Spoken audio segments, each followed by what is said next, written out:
quality of the food we eat, the water we drink, and most importantly, the air that we breathe. Right? So like we said earlier, the food that we eat, some of us we take vitamins, we take supplements, and some of us even take healthy diet. We have more vegetables, less oily food. For water, some of us may have water filtration system in our home. We control the quality of water that we drink. But how many times do we think about the air that we breathe? How do we control that? That's why I'm here to share with you some of the tips. Okay? Now, let's talk about the air that we breathe and also the surfaces that we touch. In general, let's talk about outdoor first. These pollutants are termed as smoke.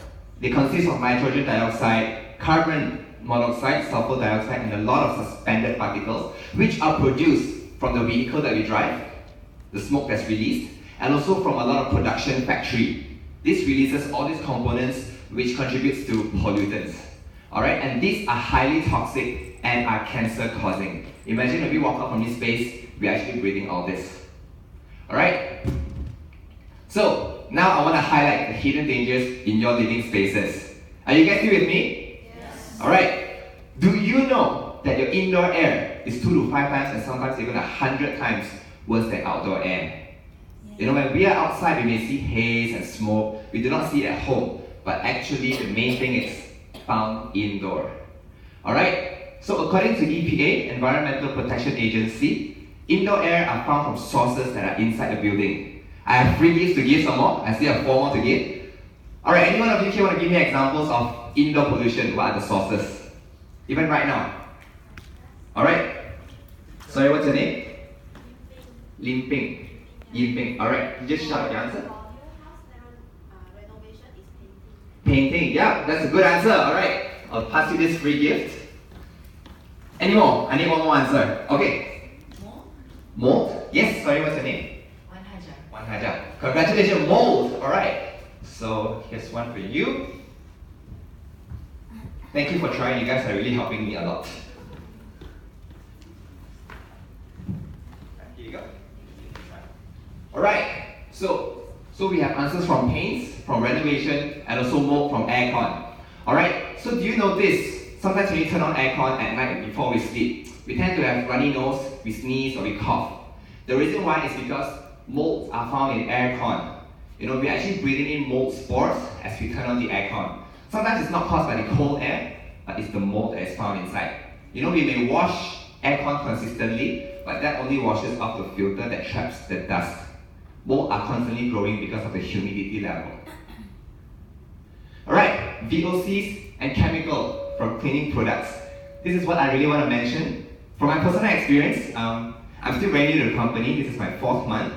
So before I joined the company, I'm not aware of this. How many of you know that little small thing that you put in your car in front of the aircon? That blows out a very pleasant smell. Right? These are only effective to cover the bad smell. But what are actually in the content of these products are actually chemicals. And we're actually inducing these chemicals which are very toxic and also cancer causing. So that's why we also hear stories where people who live healthily, they exercise a lot, but one day they're just down or diagnosed with cancer because of the chemicals content that are around the air that we breathe. So also pollutants that are attached to our surfaces. When we come home from work, we are outside all the time. So when we come home without showering or changing our clothes, we sit on our bed, our sofa, and bacteria lurks itself on all these surfaces. Okay, how many of you know what this is? Dust mite, right? So the main trigger to sinus allergies are caused by this bad boy over here. So the main thing is not him, but actually the waste produced by this dust mite. So dust mite are found on our bed. So usually sinus allergy triggers in the morning or at night before you go to sleep because we spend about 8-7 hours just on our bed. So imagine this dust mite actually produces poop, right? They produce poop on our bed. And that is the main trigger to our sinus allergies because their waste, their poop, contains protein allergens which causes sometimes rashes and also sinus allergies. So imagine when you're on your bed, just close your eyes right now and just imagine you're breathing in poop. So that's the main trigger, alright? So that's why very often we change our bed sheet. But we don't do that every day. You know, when you change, you feel more refreshing, but after a week or two, maybe it happens again because of this. Pets and dander, fur from your pets and also dead skin cell from our pets and sometimes ourselves as well. This contributes to the pollution of the places that we are at home. That's why usually when in a room where there's more people, we tend to be more polluted. Food smell, leftovers, sometimes durian, belacan, smell will linger in the home, especially if your curtain is made of wool or cotton. It traps all this smell, okay? And it may linger for a very long time. Also minute dust particles, as you can see direct from sunlight, these particles are floating in the air, and we are also constantly breathing it in. Tobacco smoke, this is highly toxic and also it can cause cancer as well, especially if you're a secondhand smoker. So if you have relatives or family members who are smoking at home, this is also a contribution to the pollutants. Kitchen odor, as we cook, cooking smoke, it lingers around the house and attaches again, not only in the air, but to your surfaces as well. Okay, so to summarize, as we look, this is a picture of a house. So where do we find all these pollutants? Firstly, let's look at bedroom. That's where we can find dust mite allergens. VOC, the chemical-based product, is how I told you. And also mold. Where and what is the source? On your bed. If some guys or lady will use hairspray, I'm very conscious right now because I also put on hairspray. So sometimes before I put on, I will think twice, but I still put on also. But it's this actually contribution to the pollutant that's in our house. So that's why we are always constantly aware. Aircon, that causes mold. Bathroom, that's where we find mold, bacteria, and again, VOC. Alright, so bathroom, where do we find all this? On the toilet waste, when we do our business. Artificial fragrances, we want to cover up the smell in the toilet. Okay, just want to share one tip with you. How many of you here, after you do your business in the toilet, you flush? Okay, everybody flushed out, right? Okay, but how many of you close the toilet bowl? How many? Okay, I see a few hands. That is actually a very good thing to do because bacteria travels very quickly as you flush them, and they travel very quickly in the air. So imagine if you do not close the toilet bowl and when you flush, if you have a toothbrush hanging or in the cup that's in the toilet, it travels. So the next day, you imagine you brush your teeth. Yeah. So here's a tip for you. You can do that. Close the toilet bowl to prevent the bacteria from traveling in the air. Alright, in your kitchen, again, VOC, kitchen odor from cooking, and also bacteria. These are found in chemical-based products, our cleaning products, when we cook, and also gas that's released from our cooking stove. Living room, this is where most of the things are found. Dust, dander, VOC again, tobacco smoke if you smoke indoor. So these are found on your carpet, your furniture, your pets, your artificial fragrances, and cigarette. And lastly, your car porch or your garage. So that's where you find carbon monoxide, very dangerous, molds and VOC, found from your car exhaust. So the lady said just now, wall paints, pesticides. Okay, so just take one moment. If you look at this entire graph just now, I've mentioned about VOC quite a lot of times. So you can take a moment to pause and to just imagine what you have at home right now. Okay? I'll leave that thought to you. So, in our indoor spaces, there are 3 different categories of danger level. Danger level number 1. These are usually the things that we can see. Usually we can see with our naked eye. Dust, mold, smoke, dust mite allergens. These are the things that we may see with our naked eye. That's why we do constant cleaning at home. We sweep the floor, we mop the floor to make sure every place is clean. So these are usually okay because they only cause irritation, skin rashes, to your nose, runny nose, we cough, we sneeze. So these are still okay, things that we can deal with. Danger level number 2, bacteria. And bacteria, remember, they do not only stay in the air, but they stick on your surfaces as well. That's why every time before we eat, before we use our hand to eat or to even ingest food, we are always advised to wash our hands because of surfaces that we come in contact every day. So remember, clean your house, don't just focus on the air, but also the surfaces as well. Alright? So bacteria we cannot see with our naked eye, right? Unless you're Superman. So these are usually seen with microscope, and these are dangerous as well because they may cause different sort of viruses. Okay. Thirdly, VOC, toxic compounds. These are highly toxic and very dangerous. That's why in our company we always recommend our staff and our employee to really consider the products that we are using, because all these contents in a product, they may smell good, they may be very pleasant, but this carries a long-term effect which may lead to cancer. Alright, are you guys learning something so far? Yes. Right? Okay, so you can imagine all these things are actually found at our home and we constantly use it.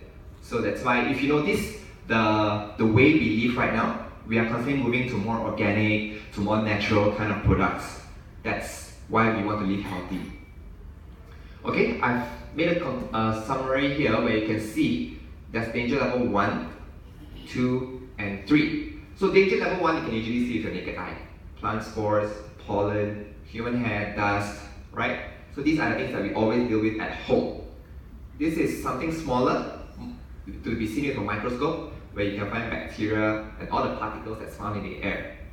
Electron microscope. So this is very small and they usually come in gas form, which is toluene and benzene. So take note, remember what we cannot see. When we breathe in, it passes through our lungs. So we may only deal with all these things at home, but we have to also deal with this. So try to reduce the usage of VOC that has all these chemical contents.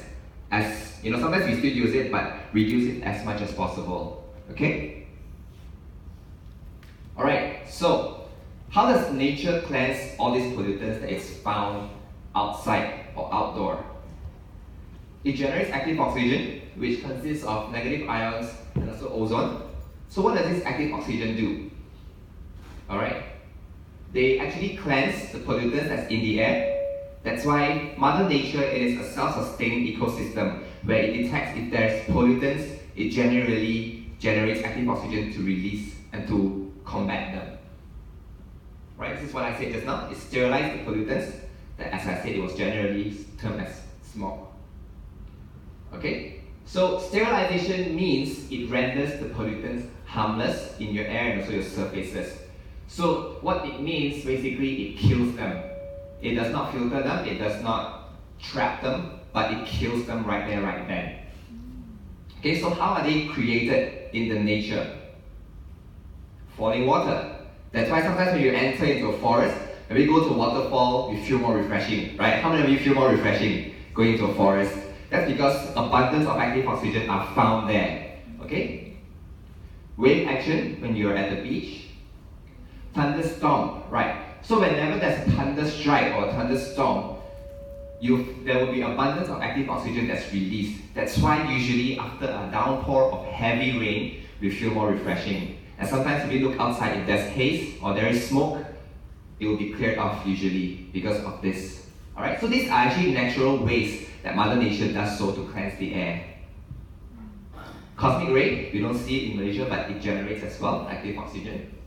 And also photosynthesis. That's why some of us sometimes we choose to have plants, small plants that we place in our home, because it generally cleans the air naturally for you through photosynthesis. Okay?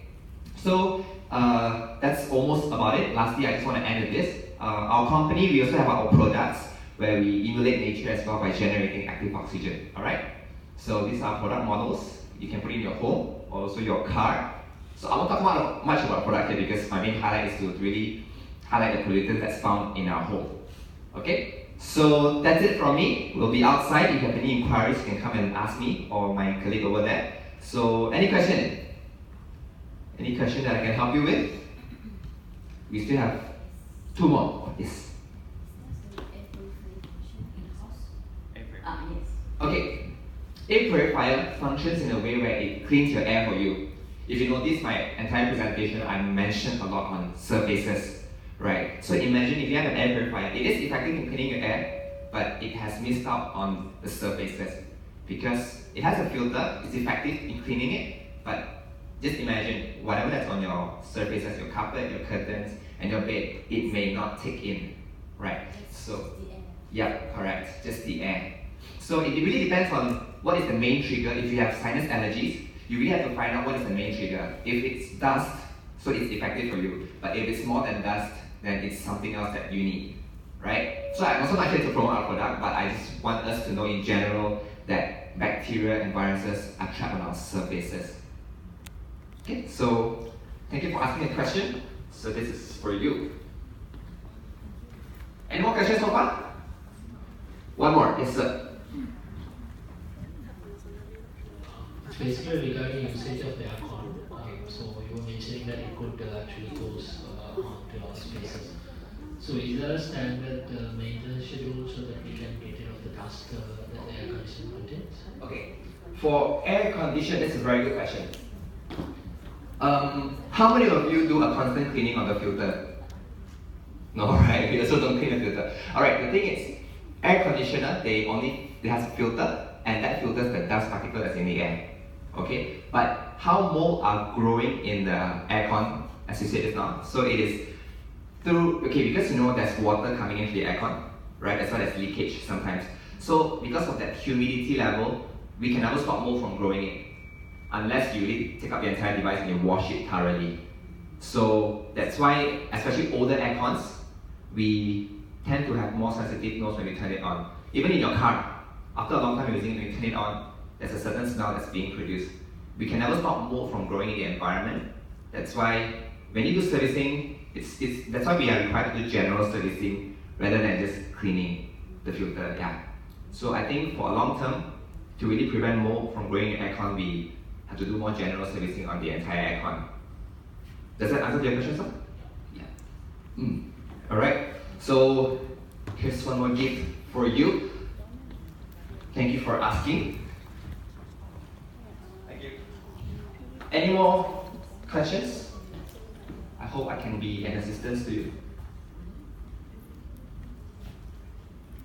Any more? Okay, one more. One last question. Anyone? Okay? Everybody good? No more? Good? Alright, thank you so much. That's the end of my presentation. That's the end of my talk. So we'll be outside. If you have any questions, you can come to our booth and ask us. Thank you.